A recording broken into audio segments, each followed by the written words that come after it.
Bonjour, je suis Anne-Gabrielle et vous écoutez Monologue, le podcast qui dit tout haut ce que tout le monde pense tout bas. Au fil des épisodes, nous irons ensemble à la rencontre d'invités qui nous parleront de la petite voix dans leur tête. Comment elle leur parle, comment ils se parlent et ce que ça fait d'être eux. Alors bienvenue. Monologue, ça fait comment d'être vous ? Bonjour à tous, mon invitée du jour est Catherine Testa. Elle est entrepreneuse, conférencière et auteure. Elle a créé en 2016 le site l'optimisme.com, le premier site mettant en avant les initiatives positives en France. Elle est l'auteure de plusieurs livres, tous déjà des best-sellers, et vient de publier aux éditions Michel Lafon son dernier livre TDAH et alors. Dans cet épisode, elle vient nous parler de sa vie intérieure, très concentrée sur le présent. Là, tout de suite, elle y est à fond en général. Elle nous parle aussi de ce que son diagnostic, le trouble du déficit de l'attention, a changé dans son quotidien. Et on parlera même des Gossip Girls et de Harry Styles. J'espère que vous aurez les rêves. Encore merci à elle pour cet échange très intense et bonne écoute. Bonjour Catherine et bienvenue dans ce nouvel épisode. Bonjour à toutes et à tous. Donc ici, je vais te poser quelques questions pour essayer de comprendre comment ça fait d'être toi, comment tu fais avec ton discours intérieur, tes émotions et comment tu gères tout ça. Tu es prête ? J'adore l'idée. C'est parti. Alors d'abord, c'est quoi sa matière première ? Elle est faite de quoi essentiellement ta vie intérieure ? Est-ce qu'elle est surtout verbale, visuelle, un peu silencieuse ou autre chose ?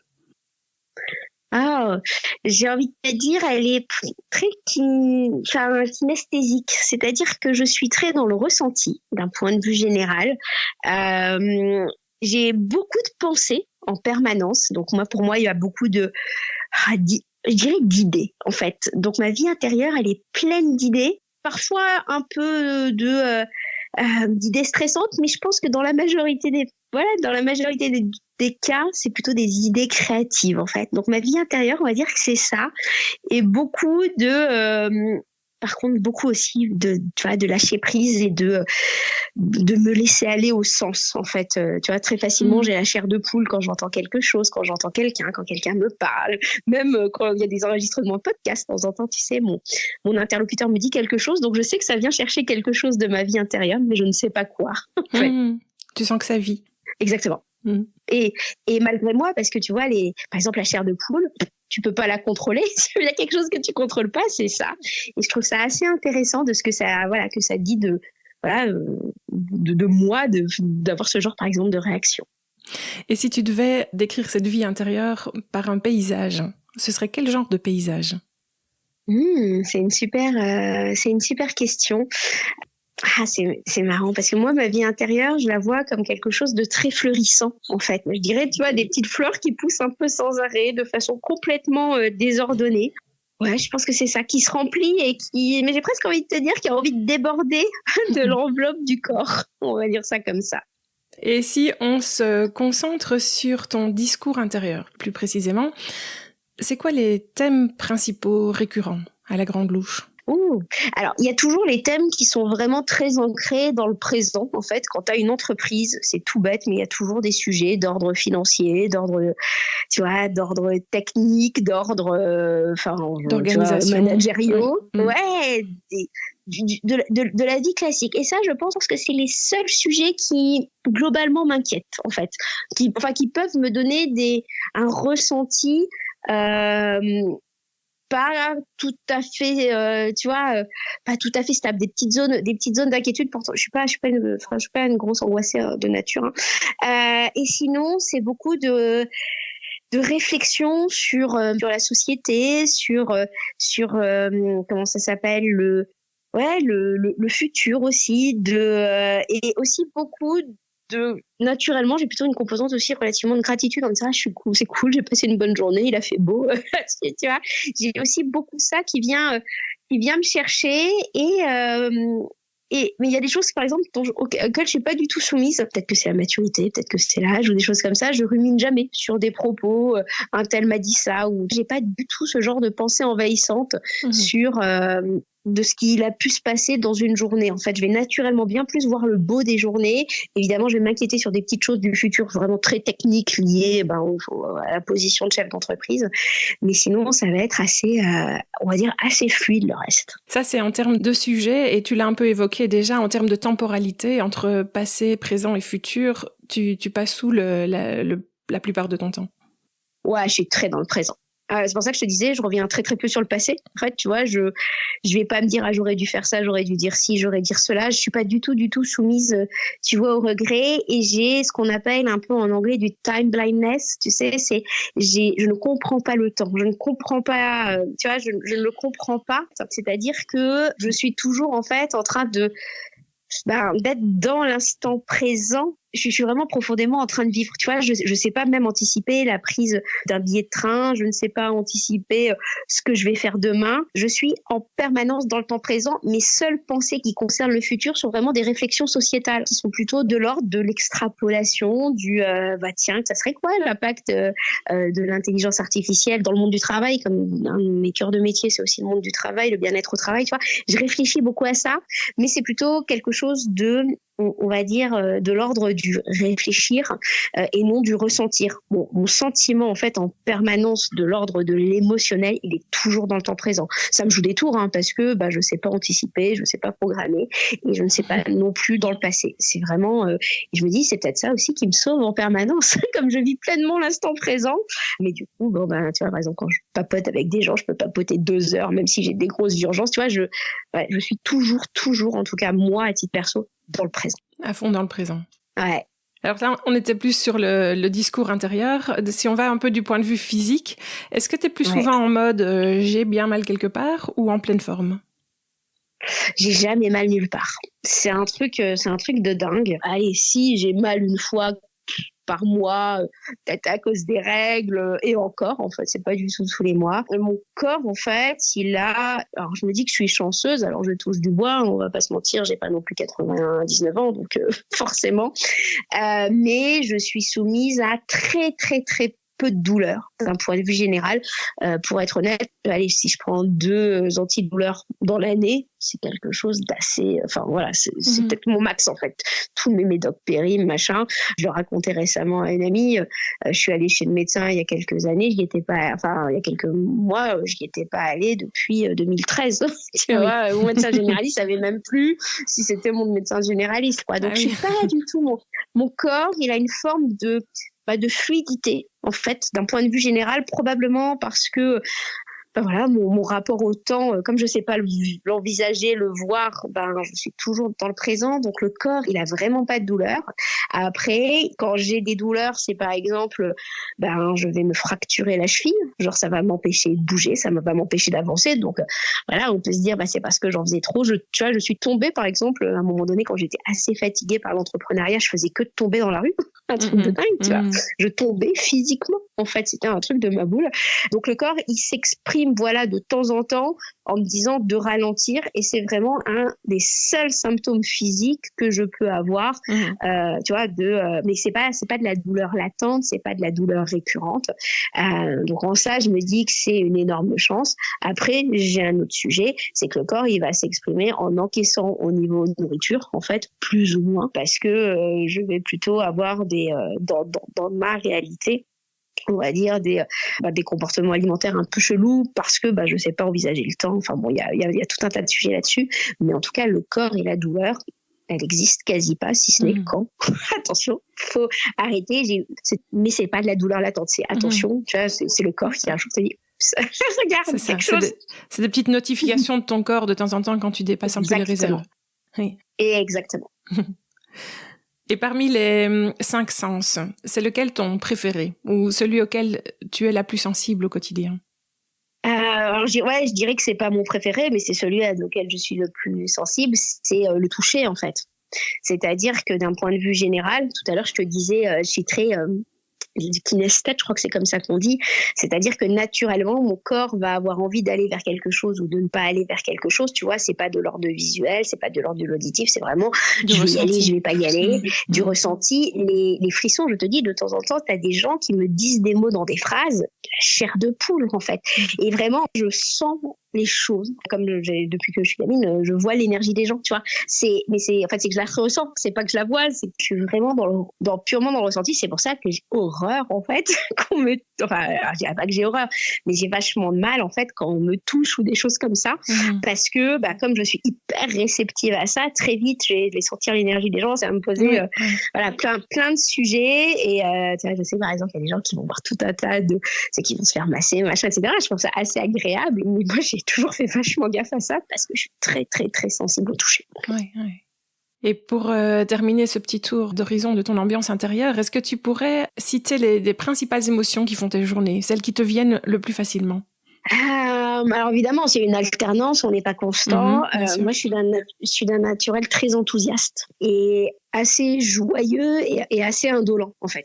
Moi, j'ai l'impression d'être dans presque cette maxime, profitons du jour présent, on a de la chance aujourd'hui, il fait beau, qu'est-ce que je sais de ce qui se passera demain, tu vois.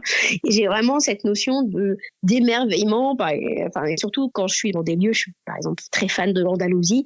Quand je suis en Andalousie, honnêtement, je pense que je suis insupportable avec les gens avec qui je suis généralement, parce que, mais je sais pas, peut-être 40 fois dans la journée, je me dis, c'est beau, je suis contente, c'est beau. J'ai une sorte d'émerveillement permanent que j'ai gardé. Je peux poncer une porte et on n'est pas sur un truc absolument, tu vois, glamour de poncer une porte, tu vois.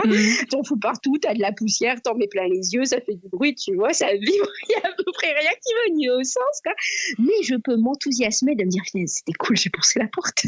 J'ai une sorte d'émerveillement facile.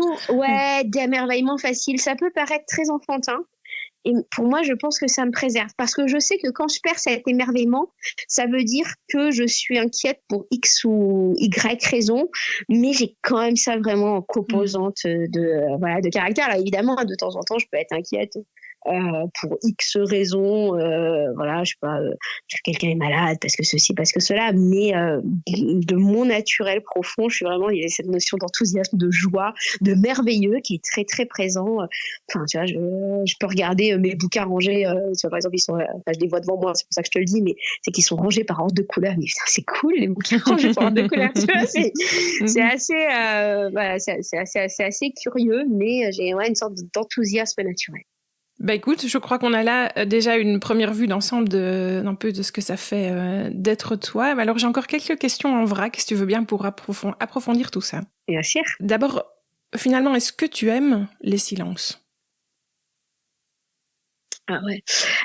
C'est marrant parce que moi j'adore le silence. Je suis très on ou off en l'occurrence. C'est-à-dire que par exemple là quand on enregistre ce podcast, ça fait peut-être 2 mois que je me suis planquée en Normandie pour écrire entre autres, pour avancer sur mes sujets. Dans ces 2 mois, alors j'ai mes parents qui sont pas très loin, mais j'ai vu 2 potes qui sont venus. Et tout le monde me dit, mais tu fais rien pendant les vacances, etc. Et moi, le simple fait d'être juste avec moi-même, je trouve ça super cool. Donc en fait, j'aime le silence, j'ai pas peur du vide. Moi, je me rappelle d'ailleurs, ado, une pote qui me dit, oh là là, quand même, ne rien faire un samedi soir. Et ado, peut-être 25 ans, tu vois, un peu plus tard. Et moi, je me disais, mais au contraire, moi, j'adore ne rien faire un samedi soir, en fait. Et c'est vrai que je suis très, on va dire, très pro-silence. Et à l'inverse, j'ai des périodes où, in fine, dans mes journées, je vais voir plein de personnes, je vais avoir des soirées, des cocktails, des machins. Et je trouve que l'un vient nourrir l'autre. Clairement, tu vois, tout à l'heure, on parlait des émotions. Moi, en fin de journée, j'ai besoin de redescendre, par exemple. C'est-à-dire que on parlait tout à l'heure des sens. Comme je suis très soumise, en fait, à l'énergie d'un point de vue général d'une pièce, d'un lieu, de gens, etc., etc. Par exemple, quand je rentre le soir chez moi, il faut que j'arrive à me vider de tout ce que j'ai encaissé pour revenir à mon état de moi-même. Et tu as des petites procédures qui fonctionnent bien pour ce genre de... Alors moi, il y a un moment donné où je prenais une douche, tu vois, j'avais l'impression que la douche, elle me lavait en fait de la journée. Et en vrai, je me suis rendu compte que c'était pas vraiment ça. Mon enjeu, c'est juste de me remettre dans mon énergie. Et donc, ça va être d'aller, faire des trucs dans mon appart, chez moi. Ça va être de regarder parfois une série. Ça va vraiment être quelque chose qui est centré autour de ma petite vie, de mon petit rythme, de mon petit confort, ça va être d'accepter que par exemple je rentre à minuit, je n'arriverai jamais à aller me coucher à minuit, il va falloir d'abord que j'ai une sorte de sas où je revienne en fait à moi-même pour faire tout descendre clairement en fin de journée. Et je voulais aborder avec toi les moments de transition justement par rapport à la nuit, donc le lever et le coucher. Donc tu as abordé tout à l'heure comment tu gérais un peu la remise au calme avant l'endormissement du soir. Est-ce que le lever est aussi un moment d'énergie un peu différente, ou est-ce que ça ressemble assez bien à ce que tu nous as décrit parce que tu es un peu en on-off et tu démarres direct, ou bien c'est pas avant quelques cafés que tout se met en route? Est-ce que j'ai le mode diesel? Alors ce que j'ai pas précisé sur le mode coucher, c'est qu'effectivement, je le dis publiquement, de toute façon mon dernier livre, ça s'appelle TDAH, et alors c'est que j'ai un trouble du déficit de l'attention avec ou sans hyperactivité. Tout à l'heure, je t'ai évoqué le time blindness qui fait que j'ai pas de rapport au temps. Et en fait, ce côté un peu qui pour moi me préserve, tu vois, d'avoir des passions, des sujets passionnels où je suis hyper focus. En fait, tout ça, c'est des symptômes aussi du TDAH, mais qui font que parfois, je peux me passionner pour un sujet de 7h du matin jusqu'à 2h du matin sans avoir pensé ni à manger, ni à aller aux toilettes, ni à faire autre chose. Et sans aussi avoir oublié d'aller dormir en fait, tu vois, parce que aller dormir ça ne m'intéresse pas. Et dans le trouble de l'attention, en fait, il y a plein de choses qui sont de l'ordre de l'exécutif, qui sont, par exemple, j'ai des problématiques avec les fonctions exécutives. Les fonctions exécutives, c'est le fait de planifier, de programmer, d'anticiper.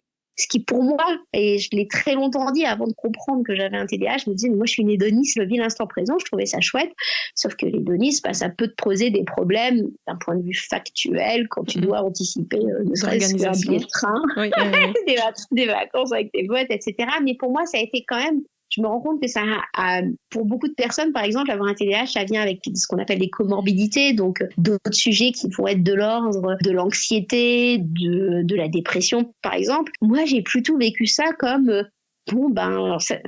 avec des inconvénients du quotidien, mais avec le fait de me dire que je suis capable d'emboîter sur un sujet, que ça me préserve aussi quelque part de l'angoisse parfois que certains peuvent vivre du futur. Alors c'est pas, on a tous un TDAH qui est différent, et de fait le lever est très différent pour moi d'un jour à l'autre. C'est vrai que forcément quand tu as des sujets avec le sommeil où tu te couches plus ou moins tôt, déjà normer tes levées est quelque chose d'assez compliqué. Quand tu as un trouble de l'attention, c'est assez difficile en plus d'avoir des routines. Par contre, c'est certain que le matin, je vais pas être naturellement de mauvaise humeur. Je vais plutôt, je vais pas non plus me dire waouh, encore une belle journée, tu vois. Je ne présuppose pas de ma journée, je vais la vivre pleinement. Après, j'ai quelque chose d'assez typique pour des personnes qui ont TDAH, mais aussi pour d'autres. J'ai l'impression que quand je me lève le matin, c'est un peu, et c'est vrai que j'en parle dans TDAH et alors dans le dernier bouquin, j'ai l'impression de lancer une sorte de roue, un peu comme la roue de la fortune. Tu sais, tu lances ta roue, ça tourne, et en fait, il y a 3 modes chez moi. Soit je vais être à donf, vraiment, je vais être à fond, je vais faire plein de choses. Soit ça va être nada. Mais même le simple fait de me déplacer d'une pièce à l'autre va me demander un effort considérable. Je vais avoir l'impression de zoner toute la journée. Et soit, je vais être il se passe rien. En fait, je zone et puis tout d'un coup, à un moment de la journée, je pars en faisant plein de choses, plein de projets. Donc vraiment, et j'ai beau mettre en place toutes les stratégies la veille en me disant demain matin je vais faire ça, organiser comme ça, machin. En vrai, j'ai l'impression de tourner la roue de la fortune tous les matins et de découvrir ma journée. Avec le temps, avec la compréhension, j'ai appris à accepter le fait d'avoir des journées où il se passe rien en me disant c'est pas grave, il y a d'autres journées où je compense comme une maboule en fait, et en me disant ça c'est ok en fait. Et c'est très compliqué dans une société où on est très linéaire, tu vois. On demande une production plutôt constante exactement, on attend de toi que tu sois productif tous les jours, etc., ce qui est logique, mais moi je me suis rendu compte que je suis vraiment profondément cyclique, et j'ai appris aujourd'hui à m'optimiser. Je me dis les jours où j'ai le jus, j'y vais, et les autres je n'y vais pas, quoi. Et ça c'est symptomatique d'un TDAH? ce genre de cycle? Alors, c'est beaucoup de personnes qui ont un TDAH ont ce symptôme. Mais c'est pas, en fait, ça fait pas partie de la liste des symptômes caractéristiques, cette notion d'apathie. Ce qui fait partie de la liste des symptômes caractéristiques, c'est le fait d'être hyper focus ou pas du tout, en fait. C'est-à-dire qu'on va être capable souvent de faire, je sais pas, de gérer des projets de ma boule, mais alors envoyer une feuille de soins, répondre à un questionnaire en temps et en heure pour les impôts, tu vois, ça va nous mettre dans un état de presque de sidération, en fait, où on va pas le faire alors que c'est pas du tout compliqué. Mais on va avoir vraiment cette sorte de deux comportements qui sont aux antipodes l'un de l'autre, en fait. Et donc forcément, ça va derrière se marquer par aussi des pics d'énergie, en fait, sur certains sujets qui forcément derrière te mettent parfois à plat pendant 3 jours, et avec une sorte de ce que l'entourage va dire, parfois t'es pas constant, des choses comme ça. Mais le TDAH, d'un point de vue général, pour ceux peut-être qui connaissent pas, je vais donner les 3 trois grands points qu'on évoque, c'est de l'impulsivité. Donc ça va être de l'impulsivité, et par impulsivité ça va être dans le quotidien, de se dire tiens, je vais me mettre à commencer un nouveau projet alors que je suis en train de faire autre chose. Ça va être le fait de couper la parole aux autres parce qu'on trouve qu'ils parlent pas assez vite, et tout ça en culpabilisant parce qu'on sait que c'est pas ce qu'il faut faire, en fait. Mais tu vois, naturellement voilà, c'est ça qui vient, et ça te demande beaucoup de contrôle, en fait, de pas le faire. L'impulsivité, ça va être, tu vas manger un peu parfois pas du tout ce qu'il faut parce que tu n'auras pas anticipé les repas. Parfois tu vas avoir d'autres addictions, enfin un drogue, machin, parce que tu es impulsif. Donc ça, c'est le premier point. Le deuxième point, c'est que tu as de l'inattention, en fait. C'est-à-dire que par exemple, tu vas être en train de parler, tu vas penser en même temps à autre chose. Tu vois, je vais être en train de te parler, je vais voir mes livres, je vais penser, tu vois, je vais me décentrer de la conversation, je vais faire des erreurs, je vais avoir des problématiques de mémoire à court terme parfois. Oui, parce que tu as des sujets en parallèle dans ta tête, quoi. Oui. Exactement, tu as une vie en parallèle qui se mène dans ta tête souvent, et comme ça s'appelle le trouble du déficit de l'attention, on a toujours l'impression que c'est qu'on n'a pas d'attention. Non, c'est pas ça, c'est qu'on a l'attention qui est généralement partout en même temps, en fait, tu vois. Et le troisième point, c'est l'hyperactivité. Alors, on dit généralement avec ou sans hyperactivité, parce qu'on peut avoir un trouble de l'attention sans hyperactivité. En fait, l'hyperactivité, elle peut être, vous parliez tout à l'heure de monde intérieur, moi je te mettais mes petites fleurs, elle peut être dans le foisonnement de pensée, elle peut être dans du micro-mouvement. Depuis qu'on se parle, j'ai une chaise, tu sais, qui tourne, mais j'ai fait peut-être 50 fois déjà le tour de moi-même. Tu vois, avec ma chaise, et c'est marrant parce que quand tu passes les tests, tu vois, on demande à ton entourage, et j'avais demandé à mon entourage, en fait, des feedbacks, dont des personnes de mon équipe, et une fille de mon équipe qui avait marqué « gigote beaucoup ». Et en fait, si j'ai bien compris ton parcours, ce diagnostic est venu assez tard pour toi, et donc est-ce que c'est quelque chose qui t'aide, en fait, d'avoir mis des mots là-dessus? Comment est-ce que tu regardes tout ça maintenant que tu as une autre lecture, évidemment, de ta vie? Alors c'est vrai que c'est important de le dire, le trouble de l'attention, normalement on l'a depuis l'enfance, hein, et en fait les petites filles sont moins diagnostiquées que les petits garçons parce que ça s'exprime pas forcément de la même façon déjà, et d'une, et de deux, ça peut passer complètement sous les radars parce que tu as compensé, parce que tu travaillais vite, tu as compensé parfois par de l'intelligence, tu as compensé, et puis parce que tes notes étaient pas dégueulasses, et parce que tu vivais plutôt bien socialement avec tes copains. Et moi c'est vrai que j'ai eu plein de facteurs chance.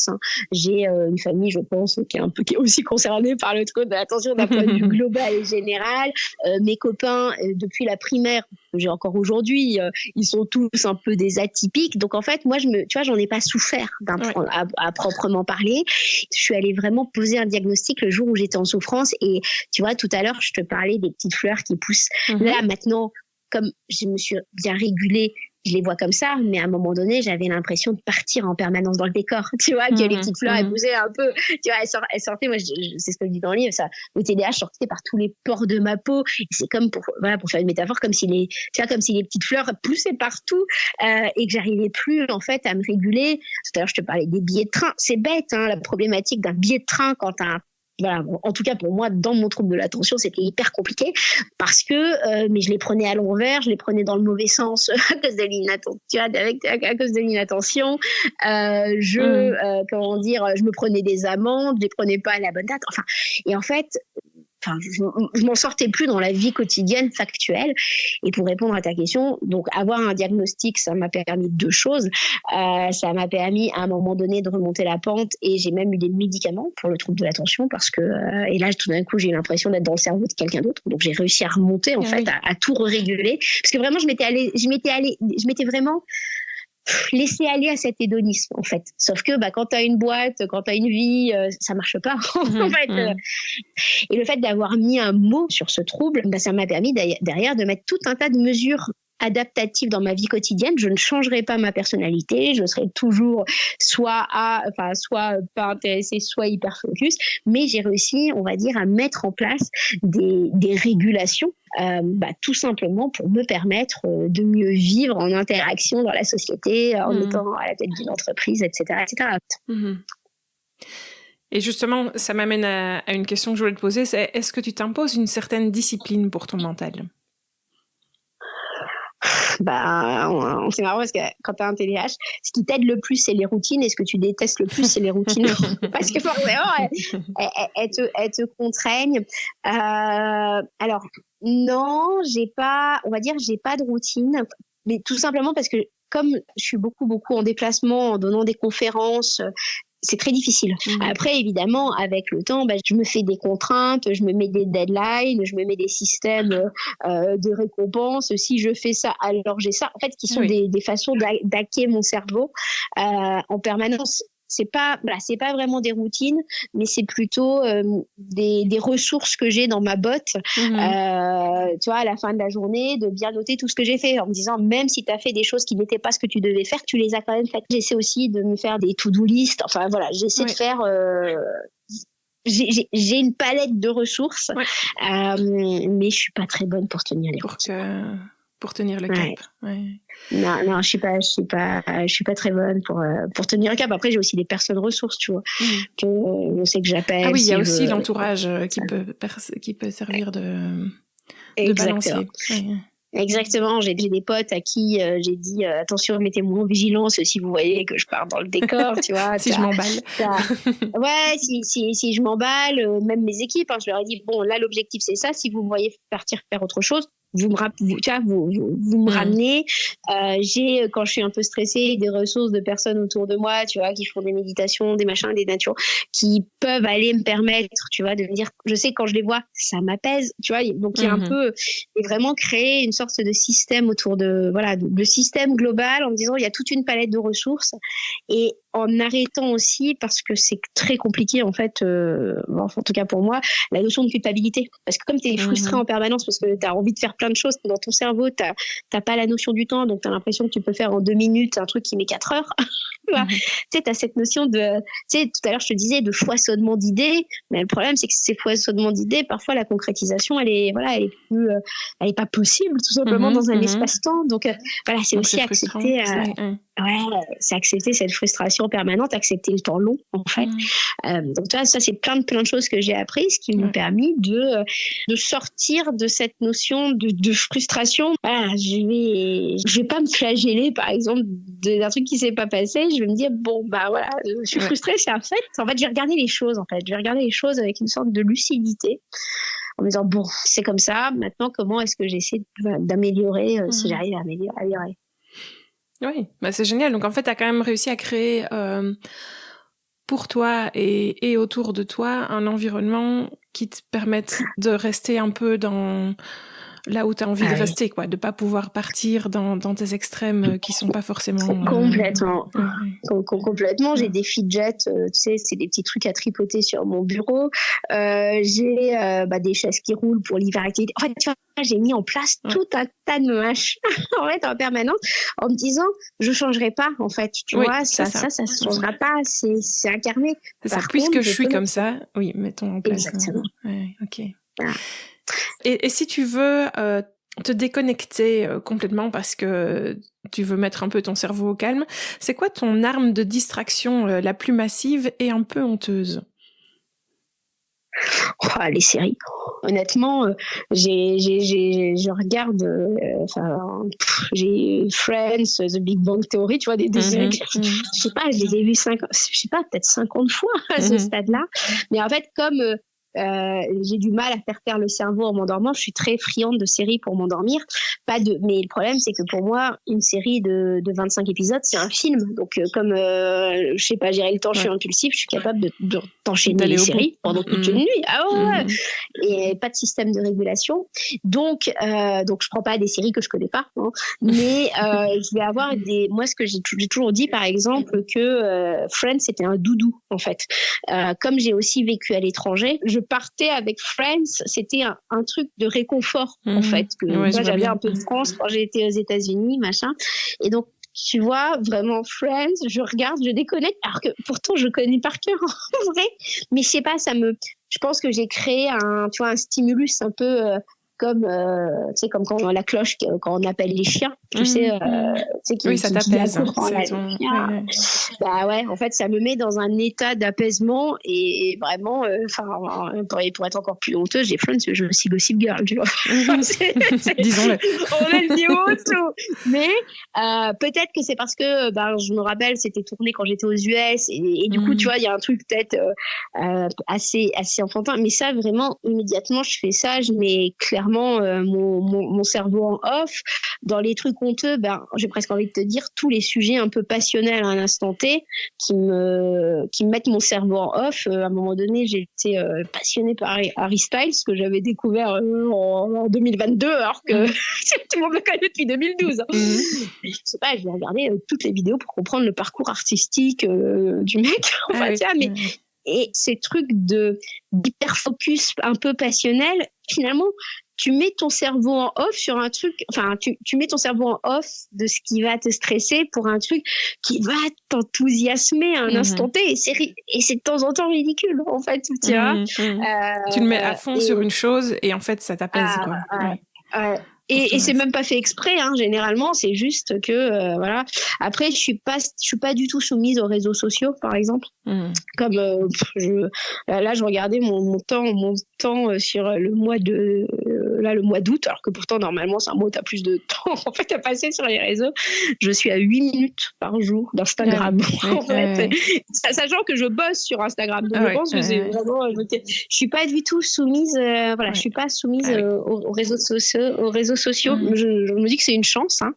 Mais voilà. Plutôt aux séries. Non.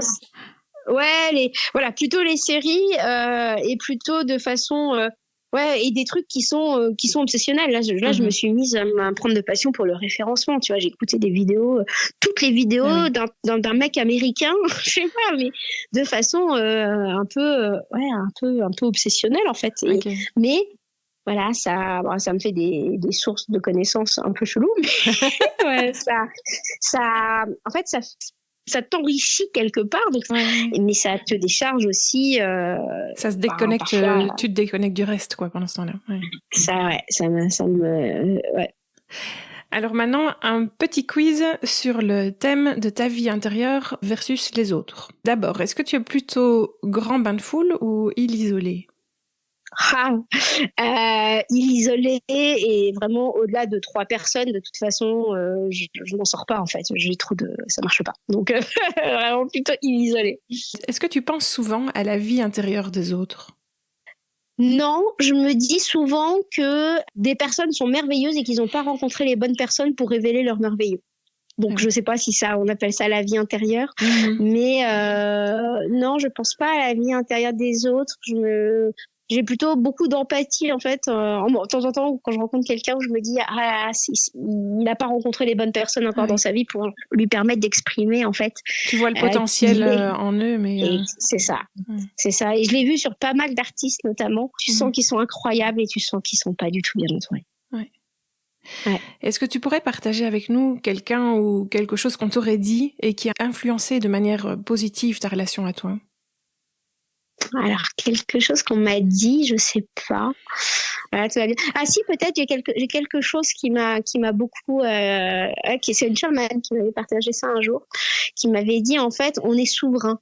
Catherine, toi, tu es souveraine. Tu vois, on est souverain dans notre propre corps, en fait. Et je trouve que c'est assez intéressant de se dire, on a le choix. Il y a que nous qui vivons dans notre propre corps. Je sais que cette phrase, elle a beaucoup, tu vois, elle a beaucoup résonné en se disant, qu'est-ce que je laisse, entre guillemets, me pénétrer. Par exemple, les propos des autres, les remarques, les machins. J'aime bien cette notion de souveraineté aussi. Oui, ça te remet aux commandes un peu.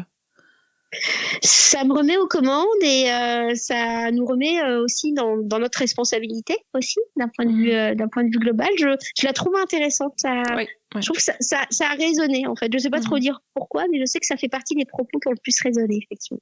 Et sur les réseaux sociaux, tu te parles comment quand tu postes quelque chose?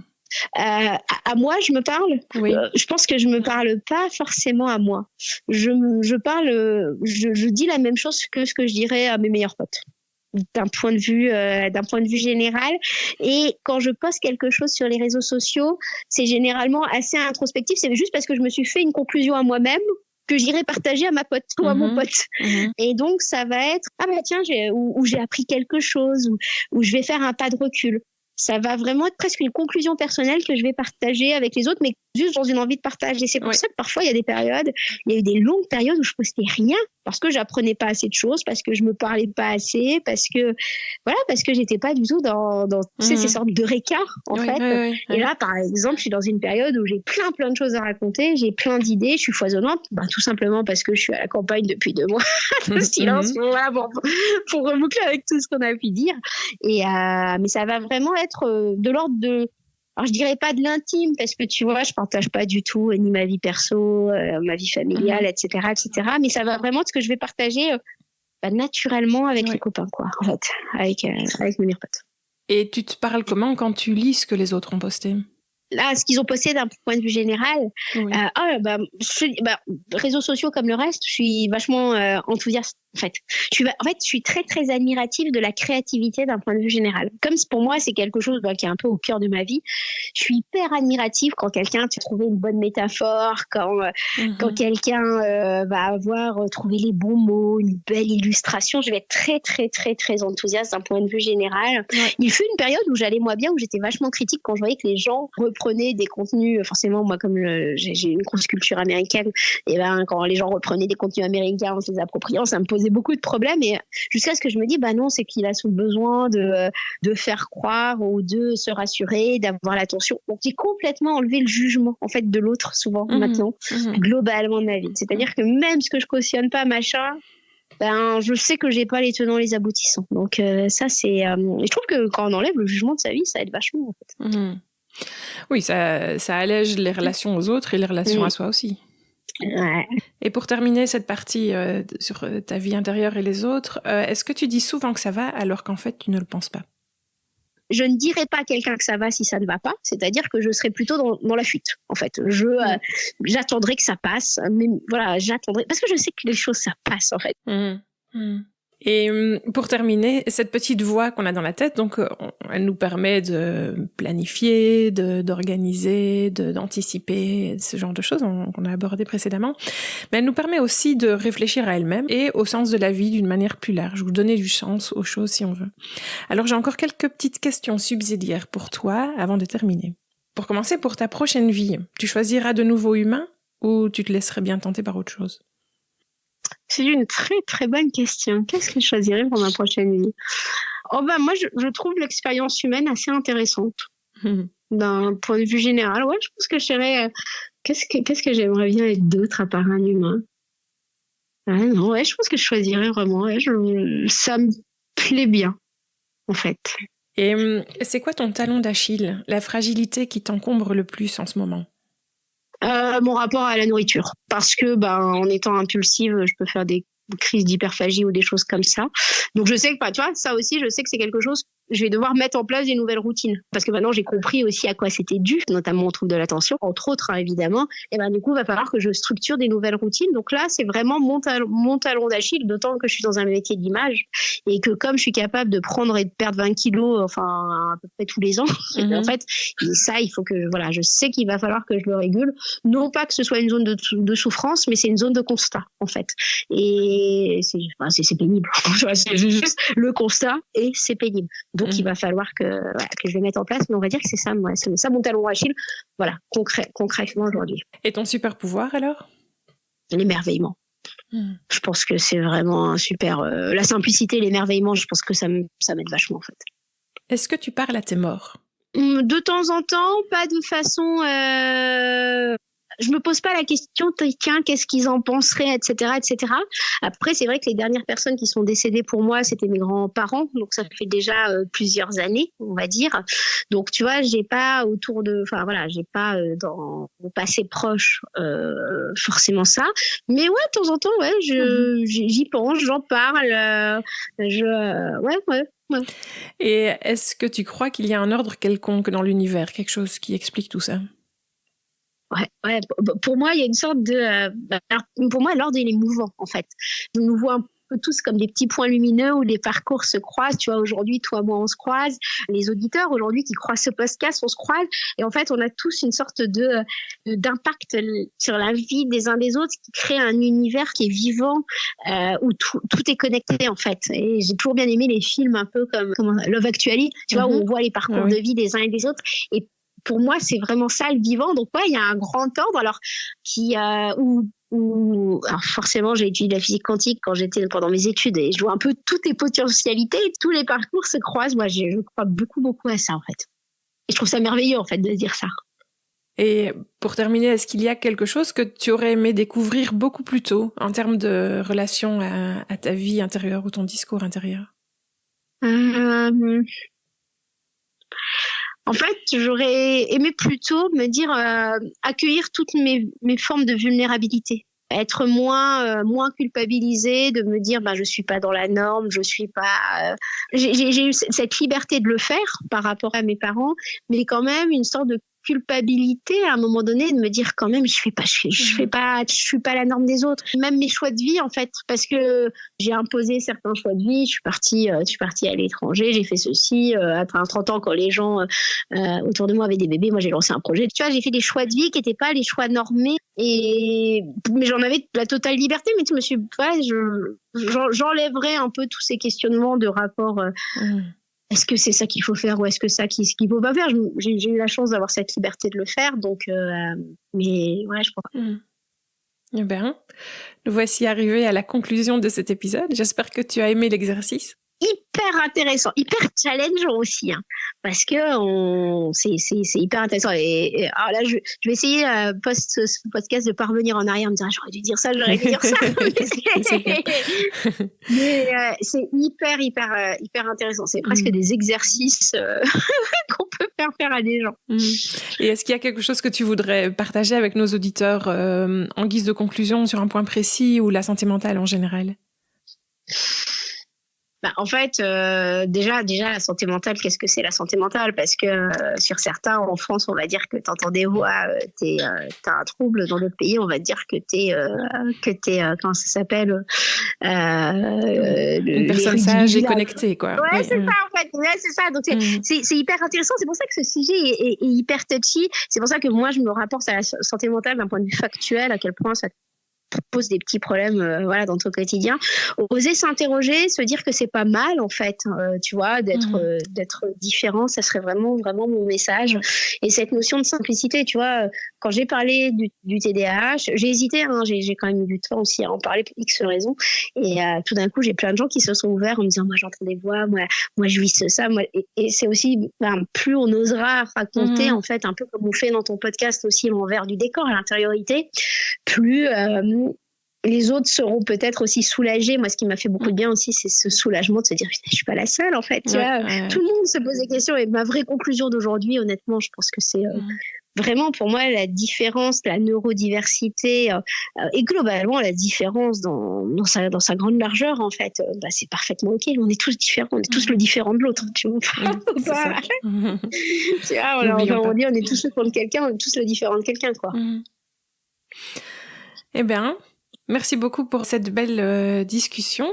Et puis, on peut aussi rappeler aux auditeurs ton actualité, puisque ton dernier livre, qui s'intitule TDAH et alors, vient de paraître aux éditions Michel Lafon, et qu'on peut toujours te retrouver sur ton site catherinetesta.com ou être sur ton site l'optimisme.com. Est-ce que tu veux rajouter quelque chose sur ton actualité ?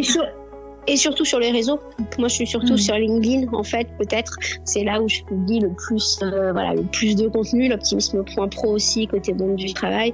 Mais c'est vraiment LinkedIn où, sur les pages, on essaie justement d'insuffler un regard aussi un peu différent et un peu de, je dirais, de légèreté sur des sujets qui sont vachement sérieux, en fait. Donc, pour juste faire du bien. Eh bien, merci beaucoup et à bientôt alors. À très bientôt, merci beaucoup.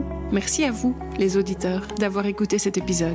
J'espère qu'il vous a plu. N'hésitez pas à le liker, partager ou lui donner 5 étoiles en fonction de votre plateforme d'écoute préférée. Pour ne rien rater de nos prochains épisodes, vous pouvez vous abonner au podcast ou suivre notre actualité sur Instagram @monologue-podcast.